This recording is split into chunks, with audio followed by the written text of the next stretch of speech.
Hello friends, welcome to my channel. Friends, మీకు మా video నచ్చినట్లయితే వీడియోని లైక్ చేయండి, అలాగే ఛానల్ని సబ్స్క్రైబ్ చేసుకోండి. ఈ వీడియో చాలా ఇంట్రెస్టింగ్గా ఉండబోతుంది, తప్పకుండా చివరి వరకు చూడండి. ఇక వీడియోలోకి వెళ్ళినట్లయితే ఆఫీస్లో కళ్ళు తిరిగి పడిపోయిన ఆనంది ప్రెగ్నెంట్ అని తెలిసి సంతోషంలో సునంద, షాక్లో జీవన, ఆదిత్య. అసలు ఏం జరిగింది? ఆనంది ప్రెగ్నెంట్ అవ్వడం ఏంటి?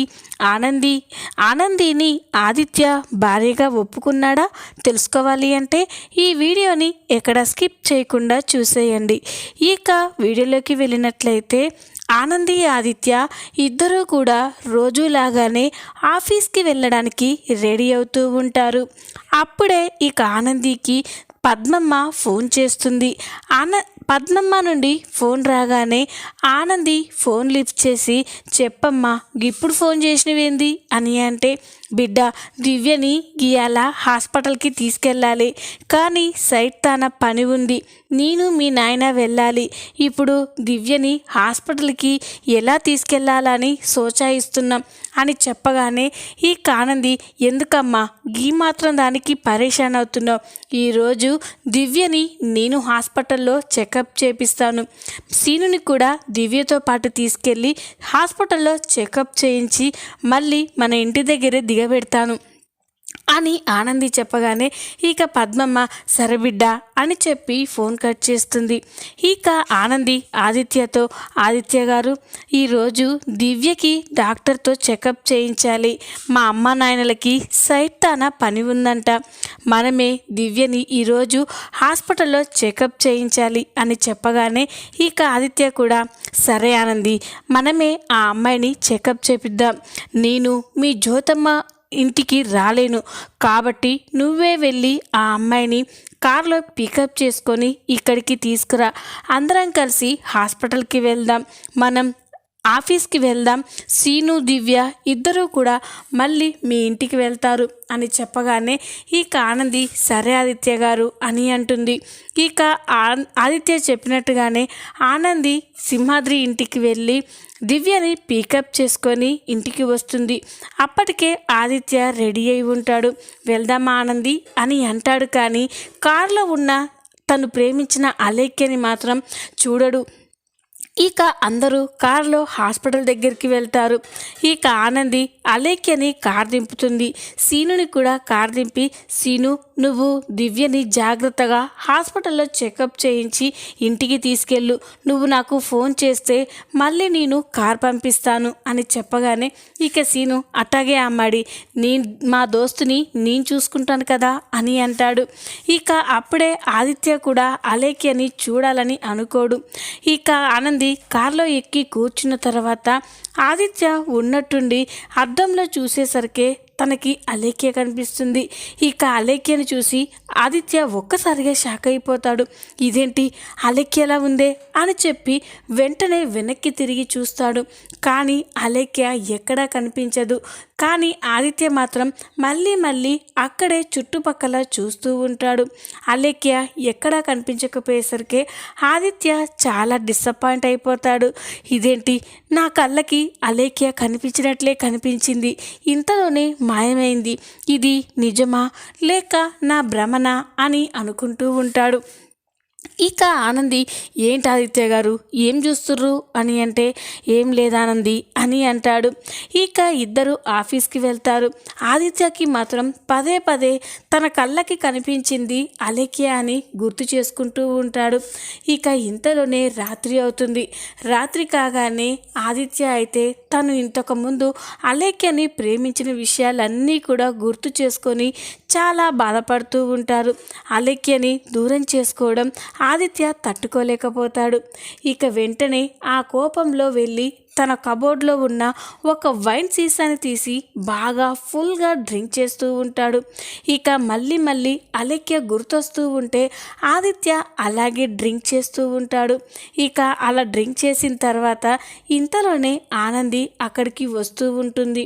ఆదిత్య తాగిన మైకంలో ఆనందిని చూసి తను ప్రేమించిన అలేఖ్యలాగే కనిపిస్తూ ఉంటుంది. ఇక తన కళ్ళ ముందు ఉంది అలేఖ్య అనుకుని ఆదిత్య చాలా ఎమోషనల్ అయిపోతూ ఉంటాడు. ఇక ఆనంది ఆదిత్య దగ్గరికి వచ్చి, ఏంటి ఆదిత్య గారు అలా చూస్తున్నారేంటి అని అంటే, ఇక ఆదిత్య మాత్రం అలేఖ్యనే ఊహించుకుంటూ ఉంటాడు. ఇక ఆనంది చెయ్యి పట్టుకొని బెడ్ పై కూర్చోబెట్టి, ఇన్ని రోజులు నీకు నేను ఎలా దూరంగా ఉన్నానో అర్థం కావట్లేదు, ఇంకొక క్షణం కూడా నీకు దూరంగా ఉండలేను అని ఆదిత్య మాట్లాడుతూ ఉంటే ఆనందికి చాలా ఆశ్చర్యం వేస్తూ ఉంటుంది. ఏంటి ఆదిత్య గారు ఈరోజు కొత్తగా మాట్లాడుతున్నారేంటి అని అంటే, కొత్తగా కాదు, ఈరోజే తెలుసుకున్నాను నేను నిన్ను ఎంతలా ప్రేమిస్తున్నాను అని ఆదిత్య చెప్పగానే ఆనంది చాలా సంతోషపడిపోతూ ఉంటుంది. గిదేంది ఆదిత్య గారు ఈరోజు చిత్రంగా మాట్లాడుతుర్రు, ఎన్నడూ లేంది నేనంటే ఎంతో ఇష్టం ఉన్నట్లుగా ఆదిత్య గారు మాట్లాడుతుర్రేంది అని చెప్పి ఆనంది చాలా సంతోషపడుతూ ఉంటుంది. ఇక ఆదిత్య కూడా తను చూస్తుంది, తను మాట్లాడుతుంది అలేఖ్యని అనుకొని ఆనందికి దగ్గరైపోతాడు. ఇక ఇంతలోనే ఉదయం అవుతుంది. ఉదయం కాగానే ఆదిత్యకి రాత్రి జరిగింది మొత్తం కూడా గుర్తొస్తూ ఉంటుంది. ఇక వెంటనే చాలా టెన్షన్గా కంగారు పడుతూ ఉంటాడు. ఏంటి నేనేం చేశాను, మనసులో అలేఖ్యని పెట్టుకొని ఆనందితో అలా ఎలా ప్రవర్తించాను, సరిదిద్దుకోలేని తప్పు చేశాను, మా మధ్య అగ్రిమెంట్ అనే కాగితాలు ఉన్నాయి, అవన్నీ కూడా దాటుకొని నేను ఎంతో పెద్ద తప్పు చేశాను అని ఆదిత్య అనుకుంటూ ఉంటే ఇంతలోనే ఆనంది ఆదిత్యకి కాఫీ తీసుకొచ్చి, ఇదిగో ఆదిత్య గారు కాఫీ తీసుకోండి అని అంటుంది. ఇక ఆదిత్య మాత్రం ఆనంది కళ్ళలోకి చూడలేకపోతాడు. కాఫీ తీసుకోగానే ఆనంది మాత్రం చాలా సిగ్గుపడిపోతూ ఉంటుంది. ఇక ఆనంది అక్కడి నుంచి వెళ్ళిపోతూ ఉంటే అప్పుడే ఆదిత్య, ఆనంది ఒక్క నిమిషం అని అంటాడు. ఇక ఆనంది చాలా సిగ్గుపడుతూ ఆగిపోయి ఆదిత్య వైపు చూస్తూ, ఏంటి ఆదిత్య గారు అని అంటే, ఐఎమ్ సారీ ఆనంది, రాత్రి అనుకోకుండా నాకు తెలియకుండానే జరిగిపోయింది, నేనేమీ కావాలని చేయలేదు అని చెప్పగానే ఆనంది, ఏంటి ఆదిత్య గారు ఎవరో పరాయి అమ్మాయితో మాట్లాడినట్టు అలా మాట్లాడతారేంటి, నేను మీ భార్యని, ఇన్ని రోజులు నేను ఈ రోజు కోసమే ఎదురు చూశాను, మన మధ్య ఉన్న ఆ అగ్రిమెంట్ అనే హద్దులు దాటి మనం ఇప్పుడు భార్యాభర్తలమయ్యాం, మీరు అదంతా మర్చిపోండి, నేను ఇప్పుడు చాలా సంతోషంగా ఉన్నాను అని ఆనంది చెప్పగానే ఆదిత్య మాత్రం చాలా బాధపడిపోతూ ఉంటాడు. ఇక ఆనంది అక్కడి నుంచి వెళ్ళిపోయిన తర్వాత ఆదిత్య ఆలోచిస్తూ ఉంటాడు. లేదానంది, నా మనసులో ఇంకా నేను ప్రేమించిన అలేఖ్యనే ఉంది, తను నా మనసులో ఉండగా నిన్ను భార్యగా ఎలా ఒప్పుకోగలను, రాత్రి జరిగింది ఒక పీడకలలా మర్చిపోదాం అని ఆదిత్య అనుకుంటూ ఉంటాడు. ఇలా కొన్ని రోజులు గడుస్తూ ఉండగా ఒకరోజు అందరూ కూడా ఆఫీస్కి వెళ్తారు. ఇక ఆఫీస్కి వెళ్ళిన తర్వాత ఆనందికి అనుకోకుండా కళ్ళు తిరగడం మొదలవుతూ ఉంటుంది. ఇక వెంటనే అక్కడే కుప్పకూలి పడిపోతుంది. అది చూసి సునంద, ఆదిత్య, చైతన్య, జీవన, శశికాంత్ అందరూ కూడా షాక్ అయిపోయి ఆనంది దగ్గరికి పరిగెత్తుకుంటూ వస్తారు. ఇక ఆనంది ఆనంది అని ఆనందిని లేపుతూ ఉన్నా కూడా ఆనందికి మాత్రం ఎంతకీ స్పృహ రాదు. దాంతో కంగారు పడి వెంటనే ఆనందిని హాస్పిటల్కి తీసుకెళ్తారు. డాక్టర్ ఆనందికి ట్రీట్మెంట్ చేస్తూ ఉంటే అందరూ కూడా బయట చాలా టెన్షన్ పడుతూ ఉంటారు. ఇక సునంద, ఏంటి ఇలా జరిగింది, ఆనందికి ఏమై ఉంటుంది అని అంటూ ఉంటే అప్పుడు ఆదిత్య, అమ్మ నువ్వేం కంగారు పడకు, తను ఉదయం టిఫిన్ చేసి ఉండదు, అందుకే నీరసంతో కళ్ళు తిరిగి పడిపోయినట్లుంది, నువ్వేం భయపడకమ్మా అని అందరూ కూడా సునందకి ధైర్యం చెప్తూ ఉంటారు. ఇక మరో పక్క జీవన కూడా చాలా టెన్షన్ ఆలోచిస్తూ ఉంటుంది. ఇదేంటి ఇంత సడన్గా కళ్ళు తిరిగి పడిపోయింది, ఇది నిజంగా నీరసంతో వచ్చిన కళ్ళు తిరుగుడేనా, లేకపోతే ఏదైనా బాంబు పేల్చబోతుందా అని జీవన అనుకుంటూ ఉంటుంది. కాసేపటి తర్వాత డాక్టర్ బయటికి వస్తాడు. డాక్టర్ బయటికి రాగానే ఇక అందరూ కూడా చాలా కంగారు పడుతూ డాక్టర్ దగ్గరికి వెళ్తారు. ఇక సునంద, చెప్పండి డాక్టర్, మా కోడలికి ఏమైంది, తనకే ప్రమాదం లేదు కదా అని అంటూ ఉంటే అప్పుడు డాక్టర్ చెప్తూ ఉంటుంది, మీరేం కంగారు పడకండి, ఇప్పుడు మీ అందరికీ ఒక శుభవార్త చెప్పబోతున్నాను అని చెప్పగానే ఇక అందరూ కూడా ఆశ్చర్యంగా చూస్తూ ఉంటారు. ఇక శశికాంత్, శుభవార్త ఏంటి డాక్టర్ అది అని అంటే అప్పుడు డాక్టర్, తను తల్లి కాబోతుంది అని చెప్పగానే అందరూ కూడా ఒక్కసారిగా షాక్ అయిపోతారు. ఇక జీవనకైతే మైండ్ బ్లాక్ అయిపోతూ ఉంటుంది. అనుకున్నాను, నేను అనుకున్నదే జరిగింది. ఇలాంటి బాంబేదో ఆ కుట్టి పేలుస్తుందని అనుకున్నాను, పేల్చేసింది అని జీవన అనుకుంటూ ఉంటుంది. ఇక ఆదిత్య కూడా ఏమీ అర్థం కాదు. ఇక టెన్షన్ పడుతూ ఇదేంటి ఇలా జరిగింది అంటే ఆ రోజు నేను చేసిన తప్పుకి ఇప్పుడు ఆనంది తల్లి కాబోతుందా అని ఆదిత్య అనుకుంటూ ఉంటే సునంద, శశికాంత్, చైతన్యాలు మాత్రం పట్టరాని సంతోషంతో పొంగిపోతూ ఉంటారు. ఇక చైతన్య అయితే ఆదిత్యకి కంగ్రాచులేషన్స్ చెప్తూ అన్నయ్య, కంగ్రాచులేషన్స్ అన్నయ్య, నువ్వు ఇప్పుడు తండ్రివి కాబోతున్నావు అని అంటూ ఉంటే ఇక ఆదిత్య మాత్రం ఏం మాట్లాడాలో సంతోషంగా ఉన్నట్లు నటిస్తూ ఉంటాడు. ఇక సునంద, శశికాంత్లైతే చాలా పట్టరాని సంతోషంతో పొంగిపోతూ ఉంటారు. రే ఆది, చాలా థ్యాంక్స్ రా, మన ఇంటికి త్వరలోనే వారసులు రాబోతున్నారు అని ఇద్దరూ కూడా చాలా సంతోషపడుతూ ఉంటారు. ఇంతలోనే ఆనందికి మెలకువ రాగానే అందరూ కూడా ఆనంది దగ్గరికి వెళ్తారు. ఇక శశికాంత్, సునందాలు ఆనందితో చాలా ప్రేమగా అమ్మ థ్యాంక్స్ అమ్మా, నువ్వు మమ్మల్ని నానమ్మ తాతయ్యని చేస్తున్నావు అని చెప్పగానే ఇక ఆనంది కూడా చాలా సంతోషపడిపోతూ ఉంటుంది. ఆదిత్య మాత్రం సంతోషంగా ఉన్నట్లు కనిపించదు.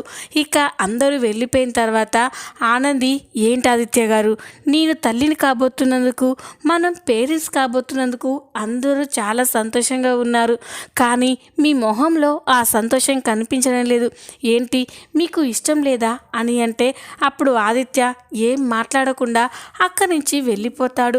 ఆదిత్య అలా వెళ్ళిపోవడంతో ఆనందికి ఏమీ అర్థం కాదు. ఇదిలా ఉండగా మరో పక్క జీవన అయితే కోపంతో రగిలిపోతూ ఉంటుంది. ఏంటి ఇలా జరిగింది, ఇప్పుడు ఆ కుట్టి ఇంటికి వారసులు ఇస్తే ఇక నాకు వాల్యూ ఏముంటుంది? ఈ ఇంట్లో ముందుగా వారసుల్ని ఇచ్చి అత్తయ్య దగ్గర నేను మంచి అనిపించుకోవాలి అనుకున్నాను, కానీ ఆ ఛాన్స్ అంతా కూడా కుట్టియే కొట్టేసింది. లేదు, అలా జరగడానికి వీల్లేదు. ఈ కుట్టి అన్నిట్లలో ముందుండొచ్చు, చదువులో, ఈ ఇంటి కోడలుగా వచ్చే విషయంలో, మంచితనంలో ముందుండొచ్చు, కానీ ఈ ఇంటికి వారసులనిచ్చే విషయంలో మాత్రం ఆ కుట్టి ఎప్పటికీ ముందు ఉండకూడదు. ఏం చేయాలి అని జీవన ఆలోచిస్తూ ఉంటుంది. అప్పుడే జీవనకి ఒక ఐడియా వస్తుంది. ఇలాంటి విషయాల్లో పెద్దమ్మ అయితే బాగా చెప్తుంది అని చెప్పి వెంటనే ఇందుమతికి ఫోన్ చేస్తుంది. జీవన నుండి ఫోన్ రాగానే ఇందుమతి, ఇదేంటి ఎల్లాపల్లా లేకుండా ఇది ఇప్పుడు ఫోన్ చేస్తుంది అని ఫోన్ లిఫ్ట్ చేసి, ఏంటే నీకు టైం అంటూ ఏముండదా, ఎప్పుడు గుర్తొస్తే అప్పుడు ఫోన్ చేయడం ఏంటా అని చెప్పగానే అప్పుడు జీవన, నాకు ఇక్కడ ఏం చేయాలో అర్థం కావట్లేదు పెద్దమ్మ, అందుకే నీకు చేశాను అని అంటే మళ్ళీ కొత్తగా ఏం జరిగిందే అని అంటే అసలు జరగకూడదే జరిగింది పెద్దమ్మ, మనం ఊహించింది జరిగింది అని చెప్పగానే ఇక ఇందుమతి, అసలు ఏం జరిగిందో చెప్పు అని అంటుంది.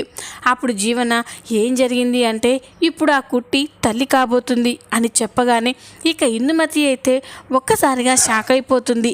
ఏంటే ఏం మాట్లాడుతున్నావు నువ్వు అని అంటే, అవును పెద్దమ్మ, ఈరోజు ఆఫీస్లో అది కళ్ళు తిరిగి కింద పడిపోయింది, డాక్టర్కి చూపిస్తే అది తల్లి కాబోతుంది అని చెప్పింది. ఇప్పుడు ఇక ఇంట్లో దాన్ని అందరూ మహారాణిలా నెత్తిల పెట్టుకొని చూసుకుంటున్నారు. మా అత్తయ్య మామయ్య సంగతి అయితే ఇక చెప్పనవసరమే లేదు అని చెప్పగానే ఇందుమతి కూడా కోపంగా చూస్తూ ఉంటుంది. లేదే, అలా జరగడానికి వీల్లేదు, ఆ ఇంటికి ముందుగా వారసుల్ని నువ్వే ఇవ్వాలి తప్ప ఆ కుట్టికి ఆ అవకాశం ఇవ్వకూడదు అని అంటే అప్పుడు జీవన, అదే పెద్దమ్మ నేను కూడా అనుకుంటున్నాను, కానీ ఏం చేయాలి ఇప్పుడు, దానికంటే ముందు నేను ప్రెగ్నెంట్ని కాలేను కదా అని అంటే అప్పుడు ఇందుమతి, వసే కడుపు రాగానే అప్పుడే పిల్లలు పుట్టినట్టు కాదే, ఆ కడుపుని ఎలా పోగొట్టాలో అది ఆలోచించు అని చెప్పగానే జీవన, ఏంటి పెద్దమ్మ ఏమంటున్నావు నువ్వు అని అంటే, అవునే, ఆ ఇంట్లో నీకు ఇంకా గౌరవం పెరగాలి అన్నా, మీ అత్తగారి దృష్టిలో ఆ కుట్టి కంటే నువ్వు గొప్పదానివి అని నిరూపించుకోవాలి అన్నా ఆ ఇంటి ముందుగా వారసుల్ని నువ్వే ఇవ్వాలి అని చెప్పగానే ఇక జీవన, అర్థం కాలేదు పెద్దమ్మ అని అంటే ఇక అప్పుడు ఇందుమతి ప్లాన్ని మొత్తం కూడా జీవనకి చెప్తూ ఉంటుంది. ఇక అప్పుడే చూడు, నేను మీ ఇంటికి ఒక మందు పంపిస్తాను. ఆ మందుని ఆ ఆనంది తాగే పాలల్లో కలిపి ఆ ఆనంది తాగేలా చెయ్యి. అప్పుడు దాని కడుపులో ఉన్న బిడ్డ పోతుంది అని చెప్పగానే ఇక జీవన, సరే పెద్దమ్మ, ఈ టైంలో నువ్వైతేనే సరైన సలహాలు ఇస్తావని నీకు ఫోన్ చేశాను అని జీవన అంటుంది. ఇక ఫోన్ కట్ చేసిన తర్వాత కాసేపటికే ఇందుమతి ఒక మందునైతే జీవన దగ్గరికి పంపిస్తూ ఉంటుంది. ఇక ఆ మందు తీసుకొని జీవన ఎలాగైనా ఆనంది తాగే పాలల్లో ఆ విషాన్ని కలిపి ఆనంది కడుపులో ఉన్న బిడ్డ పోయేలా చేయాలని చూస్తూ ఉంటుంది. ఇక అలా చేస్తూ ఉండగా ఇంతలోనే సాయంత్రం అవుతుంది. సాయంత్రం కాగానే పార్వతమ్మ ఆనంది కోసం పాలు కలుపుతూ ఉంటుంది.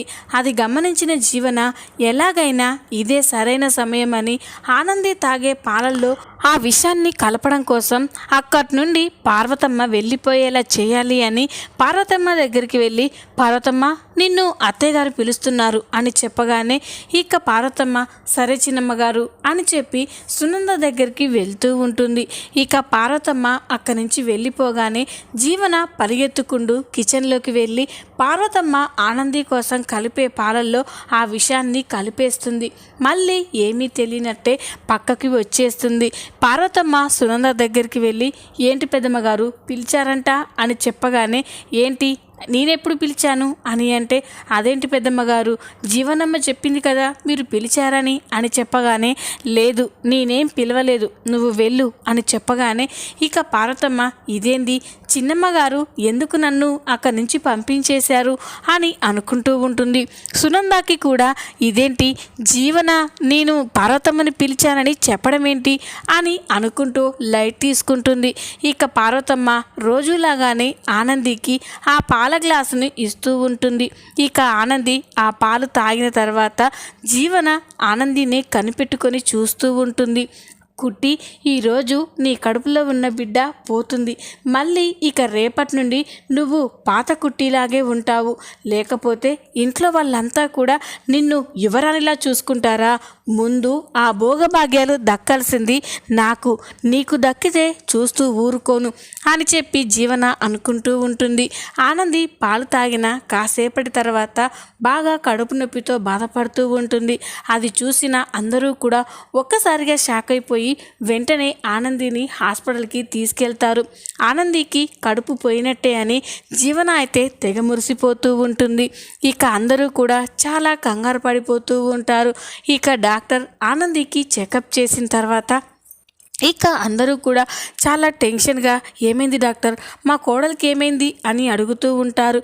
అప్పుడు డాక్టర్, అసలు ఏమైందండి, తన కడుపులోకి విషం పోయింది, తను విషం తీసుకుంది, అసలు ఏం జరిగింది అని అంటే అప్పుడు ఇక సునంద అందరూ కూడా షాక్ అయిపోయి చూస్తూ ఉంటారు.